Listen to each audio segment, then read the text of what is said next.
All dear student of class ninth में मैंने physics में सेकेंड लॉ ऑफ मोशन बताया था। मैंने सेकेंड लॉ में मैंने निकाला था फोर्स F बराबर ma। मैंने ये सेकेंड लॉ में की प्रूविंग भी आपको कराई थी मैथमेटिकली। ठीक है, सेकेंड लॉ आपका पूरा हो गया था। मैंने बताया था फोर्स की जो यूनिट होती है न्यूटन होती है। ये यूनिट होती है फोर्स की, क्या होती है? यूनिट। और इसकी यूनिट न्यूटन होगी। इसका सिंबल क्या होता है? सिंबल होता है कैपिटल N। ठीक है, तो सेकेंड लॉ तक मेरा ऑलमोस्ट पूरा क्लियर हो गया था। क्या था सेकेंड लॉ? एक बार फिर से हम रिवाइज कर रहे हैं। The rate change in momentum is directly proportional to the applied force. मैंने ऐसा बताया था, the rate change in momentum is directly proportional to the applied force. F एक प्रोपोर्शनल आया था, कोई कांस्टेंट आया k डेल्टा p ले हमने रखा था m v minus u upon t। ऐसा बताया था मैंने v माइनस u अपॉन यानी change in velocity. v minus u क्या होगा? चेंज इन वेलोसिटी पर टाइम क्या होता था? एक्सीलरेशन F बराबर k की वैल्यू अगर 1 ले लेते हैं तो 1 into m into change in velocity पर टाइम क्या आ जाएगा? एक्सीलरेशन, यानी F बराबर आ गया था आपका m। ये मैंने बताया था। ठीक है, यूनिट भी बताया मैंने, क्या होती है? न्यूटन। अब इसकी सीजीएस यूनिट क्या होती है? न्यूटन जो है ये एसआई यूनिट है। कौन सी है? SI unit. ठीक है, इसकी जो सीजीएस यूनिट होगी, सीजीएस यूनिट इसकी होती है डाइन। क्या होती है? डाइन। तो यहां से आपका एक रिलेशन भी बन जाता है। क्या होता है? या ध्यान से देखिएगा, आपका रिलेशन क्या होगा? Relation between 1 newton and dyne. ठीक है,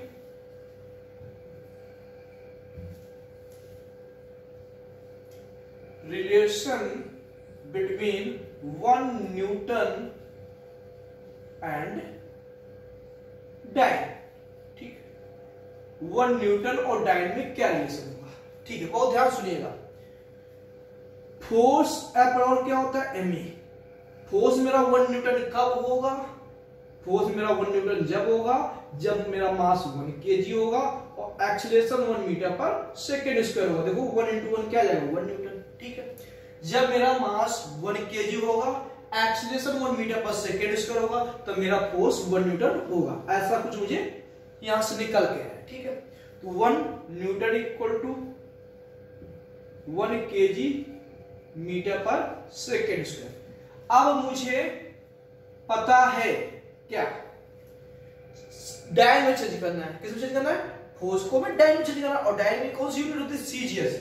सीजीएस यूनिट होती है मेरी डाइन। क्या होती है? CGS unit. तो सीजीएस मतलब सी मीन हो गया सेंटीमीटर, जी मीन हो गया ग्राम और एस मीन हो गया सेकेंड। तो यानी जो डिस्टेंस होती है सीजीएस में किसमें होती है? सेंटीमीटर में। और मास जो होता है वो किसमें होता है? ग्राम में। और टाइम होता है सेकेंड में। ठीक है, तो 1 न्यूटन इक्वल टू केजी जो है 1 केजी में कितने ग्राम होते हैं? यहाँ पे 1000 ग्राम। और 1 मीटर कितने सेंटीमीटर होते हैं? 100 सेंटीमीटर पर सेकेंड स्क्वायर। तो 1 newton equal to 1000 into 100 into gram centimetre per second. ये gram centimetre per second square है, ये इक्वल होगा डाइन के। नहीं, अगर 1 ग्राम सेंटीमीटर से बात करें तो 1 डाइन के इक्वल होगा। तो इसके आपको क्या जाएगा? डाइन। तो 1 न्यूटन इक्वल टू 1 2 3 4 5 यानी 10 की पावर 5 ग्राम सेंटीमीटर पर सेकेंड स्क्वायर क्या आएगा? डाइन। यानी 1 न्यूटन में जो आपका होता है 10 की पावर 5 डाइन होता है। 1 न्यूटन इक्वल टू 10 की पावर 5 डाइन। एक ये रिलेशन आ गया जो कि बहुत ही इंपॉर्टेंट है आपका मोस्टली कॉम्पिटिटिव एग्जाम और स्कूल एग्जाम जो होते हैं मंथली या ईयरली टेस्ट होते हैं उसमें भी आता रहता है। आगे हम बात करते हैं सेकेंड लॉ ऑफ मोशन में फोर्स निकाला था। तो फैक्टर ऑन विच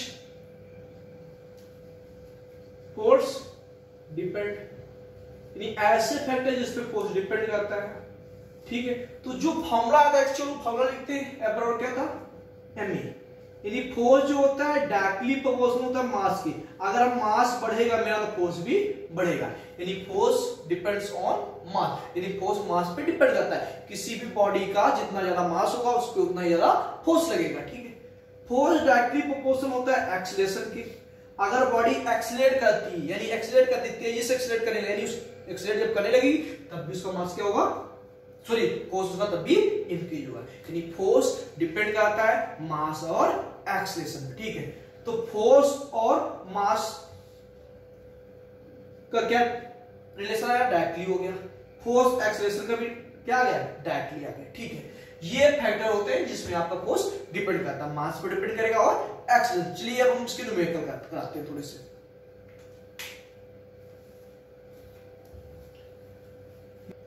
अब न्यूमेरिकल जो कराते हैं तो न्यूमेरिकल जो आपको दे रखे हैं, पहले ग्राफ वाला न्यूमेरिकल आपको सॉल्व कराते हैं। एक वेलोसिटी टाइम ग्राफ आपको गिवन है इस प्रकार, ठीक है। इधर आपको गिवन है वेलोसिटी, इधर गिवन है टाइम, ठीक है। वेलोसिटी टाइम में पहले आपकी 5 है वेलोसिटी, फिर हो गई 10, फिर 15, फिर 20, फिर 25, ठीक है। नीचे आपका टाइम है 1 2 3 4 5 6 7 8 9 10 11 12, 1 2 3 4 5 6 7 8 9 10 11 12, ठीक है। ठीक बोला गया है, जो यहाँ पे एक बॉडी बोला गया है, the velocity time graph of a ball, velocity time graph of a ball of mass, ball का मास देखता है, mass of ball equal to 20 kg, कितना है 20 kg, ठीक है। Moving along a straight line, ठीक है, ऑन अ टेबल, फिगर आपको गिवन है, how much force does the table exert, यानी कितना फोर्स उस पे लगाती है, ब्रिंग इट्स टू रेस्ट, यानी रेस्ट बनाने के लिए, ठीक है। तो आपको कुछ मिलाकर ग्राफ का जो स्लोप है इस प्रकार है, ठीक है। मास आपका 20 kg हो गया, ठीक है। मुझे एक्सीलरेशन नहीं पता है, तो जरा देखते हैं। वेलोसिटी है, वेलोसिटी यहां मीटर पर सेकंड में है और आपका टाइम किसमें, सेकंड में। जब यहां पे था कोई बॉडी तो ये इनिशियल वेलोसिटी से कितनी थी, 20 मीटर पर सेकंड। आफ्टर 10 सेकंड बाद यहां से यहां तक आने में कितना टाइम लगा, 10 सेकंड, यहां से यहां तक 10 सेकंड, ये टाइम आपका हो गया 10 सेकंड। उसकी वेलोसिटी क्या हो जाती है, 0। देखो आप बिल्कुल नीचे आ गए यहां पे, और इस लाइन में वेलोसिटी क्या रहेगी, 0। यानी 20 से 10 आने में, 20 से वेलोसिटी 0 होने में 10 सेकंड लगता है। तो एक्सेलरेशन इक्वल टू क्या होता है, A equal to v minus 0 upon t। तो A इक्वल टू v मेरा गिवन है 0 और u आपको गिवन है यहाँ पे 20 माइनस 20, और टाइम आपको लगता है 10 सेकेंड। तो A equal to minus 20 by 10 cancel, minus 2 metre per second square, ठीक है।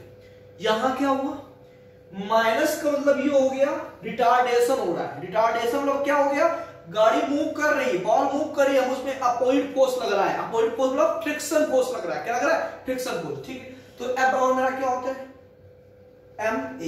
तो F इक्वल टू M मेरा दे रखा है यहाँ पे 20 और एक्सीलरेशन आपका आ गया 2। यहाँ पे निगेटिव इसलिए नहीं लेंगे क्योंकि मुझे पहले पता हो गया माइनस लगा है, माइनस मतलब क्या होगा, रिटार्डेशन है, जो भी बॉल है वो रुक रही है, यानी स्टॉप हो रही है, यानी रिटार्डेशन हो रहा है। तो अब उसका यहाँ पे यूज नहीं करना मुझे। तो F इक्वल कितना आ गया, 40 न्यूटन, क्योंकि ये आपका जो फोर्स आ गया 40 न्यूटन, और फोर्स निगेटिव की बात नहीं कर सकते, बस ये बता सकते हैं अपोजिट डायरेक्शन में लग रहा है। निगेटिव सिंबल बताता है कि force act on opposite direction. अगर बॉल आपको इधर मूव कर रही है, इस साइड को मूविंग कर रही है, तो फोर्स आपका इधर लग रहा है। निगेटिव सिंबल यही बताता है, जो निगेटिव आपका एक्सीलरेशन आया यानी यही बता रहा है कि फोर्स अपोजिट डायरेक्शन में लग रहा है। नेक्स्ट न्यूमेरिकल की बात करते हैं हम लोग।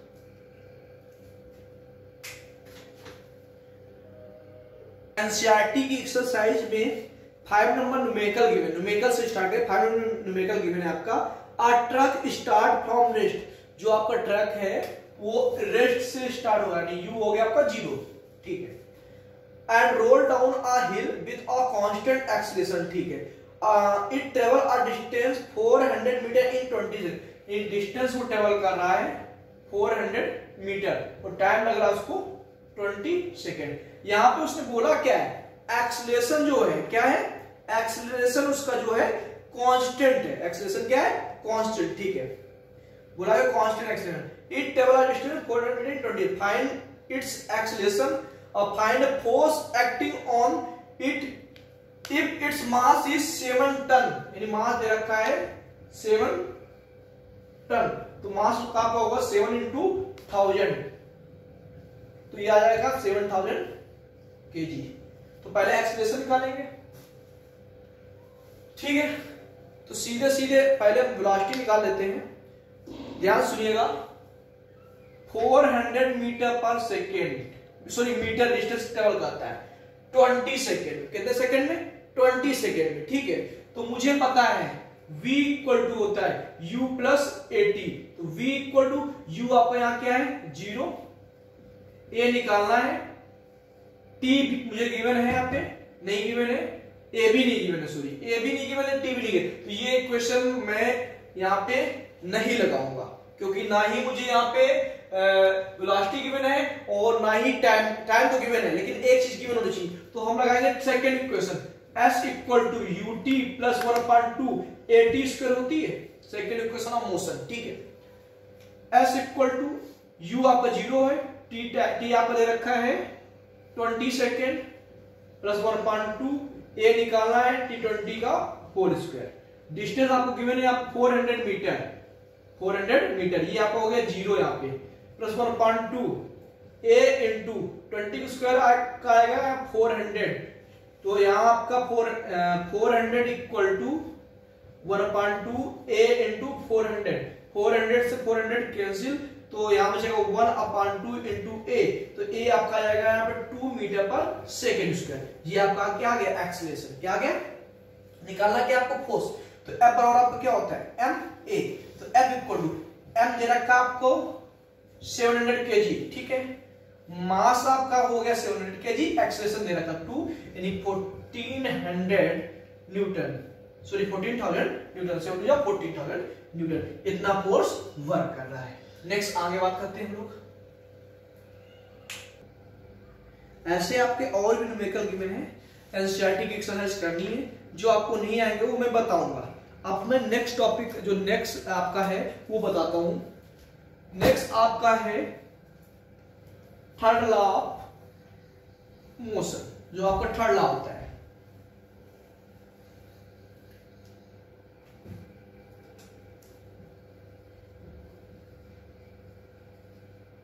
थर्ड लॉ क्या होता है, ध्यान सुनिएगा।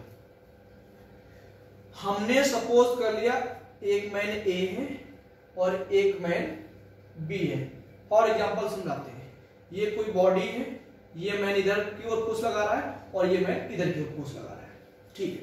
ये फोर्स लगा रहा है इधर की ओर F1, ये फोर्स लगा रहा है F2, ठीक है।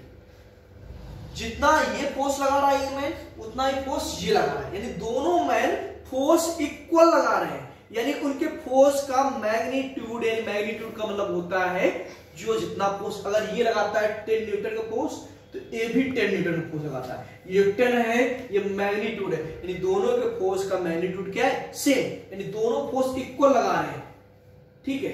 बट डायरेक्शन क्या है, अपोजिट। तो ना ही ये खींच पाता है ना ही ये खींच पाता है, यानी दोनों फोर्स इक्वल लगाते हैं। F1 इक्वल टू है F2 के, बट डायरेक्शन क्या है, अपोजिट। क्या है, अपोजिट। इसकी डायरेक्शन इधर है, इसकी डायरेक्शन इधर है। तो किसी एक में माइनस का सिंबल लगा दो, या तो इसमें लगा दो या तो इसमें, ये भी ले सकते हो, और माइनस का F1 इक्वल टू F2, ठीक है। तो यहां से क्या हो गया, एवरी एक्शन, थर्ड क्या होगा, लिखेंगे क्या, every action there is an equal and opposite reaction. Every action there is an equal and opposite reaction, ये आपका हो गया थर्ड लॉ। यानी इसने एक्शन किया, इसने इक्वल और अपोजिट रिएक्शन लगा दिया, ये इधर खींच रहा था, इसने उधर खींच दिया, यानी there is an equal and opposite action. Every action, इसने एक्शन किया इधर की ओर, इसने क्या लगा दिया, अपोजिट और इक्वल रिएक्शन लगा दिया, ठीक है। Every action there is an equal and opposite reaction. जितना फोर्स ये लगाएगा उतना ही फोर्स ये लगाएगा। तो आप क्या लिखेंगे थर्ड लॉ में, to every action there is an equal and opposite reaction, ठीक है। इक्वल एंड अपोजिट बहुत समझने वाली चीज है। इसने एक फोर्स इधर लगाया F1, इसने भी लगाया, लेकिन इक्वल फोर्स लगाया है बट अपोजिट डायरेक्शन में, इसकी डायरेक्शन इधर, इसकी डायरेक्शन इधर। तो ये आपका होगा यहां से ये, ठीक है। ये आपका थर्ड लॉ था। थर्ड लॉ में क्या होता है, every action there is an equal and opposite reaction, there is an equal and opposite reaction. आपका ये थर्ड लॉ कंप्लीट हो गया है। इसके बाद हम बात करेंगे, जो भी बात करेंगे वो होगी आपकी कंजर्वेशन ऑफ मोमेंटम की, ठीक है। तो अभी इतना, अभी यहां तक ही रखते हैं, आप यहां तक करेंगे और जो भी न्यूमेरिकल प्रॉब्लम होगी वो हम बाय शीट डिस्कस करेंगे।